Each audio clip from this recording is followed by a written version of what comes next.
Imana irabizi. Imana ibihe urimo gucamo irabizi. Irabizi neza yuko uyu mwaka wawutangiye mu buryo butandukanye nawe utatekerezaga. Imana irabizi yuko ibintu bitameze neza mu buzima bwawe. Imana irabizi neza yuko wabaye mu mutima wawe. Twese tuba dutekereza ko muri ubu buzima tugiye gutangira umwaka neza, ibintu bigenda neza.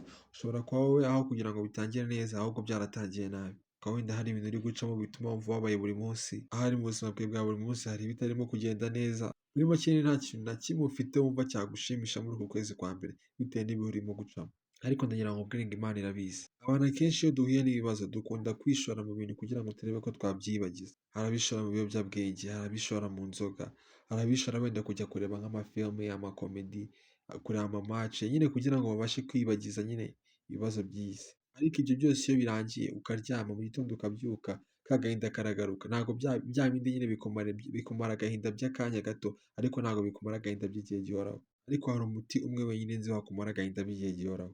Umuti nta wundi ni Yesu Kristo. Ntabwo Yesu Kristo akumara agahinda k'igicoya, ahubwo akumara agahinda kuzuye burundu burundu. Yesu Kristo niwe wenyine washobora kuguhanaguraho ako gahinda, ayo marira urira buri munsi, ibyo bintu uri gucamo bigoye. Yesu Kristo niwe wenyine washobora kugukiza ako gahinda ko mu mutima ufite. Iyo ushaka kumenya umuntu ushobora kugenda ukamubaza inshuti ze bakaguha amakuru ye, ibintu nk'ibyo. Ariko iyo ushaka kwimenyera umuntu bya nyabyo wowe ujya kumwibariza ukamumenyaho amakuru. Niba wifuza kumenya byinshi kuri we ukamenya koko ese ibyo bintu yabikora, ese ibyo yabasha kunkiza ako gahinda ko mu mutima, ese yabasha kunkiza ibyo bibazo byose ndi gucamo, genda umwegere we nawe umwibarize ku giti cyawe. Nujya kuryama nimugoroba cyangwa se ufata akanya uri wenyine, ugende umubwire ati se Mana, kuko ibi bintu wabikora, ngaho niba wabikora basi bikore mbirebe. Nyine ugende ufate umwanya ubwire Imana ngo Mana, ndakwinginze ngaho ndemeye, weho ngwino nkinguye umuryango w'umutima wanjye, ndakwakiriye ngaho ngwino ubane nanjye, ngwino umanagure ibi byose, kuko niba kuko uri uwa nyawe ubikore. Ntamye ndashidikanya yuko Imana iri bubikore, Imana iri bukorere igitangaza. Kandi ndasenze muri aka kanya musabira kugira ngo niba hari ibitagenda, Imana yo mu ijuru igusange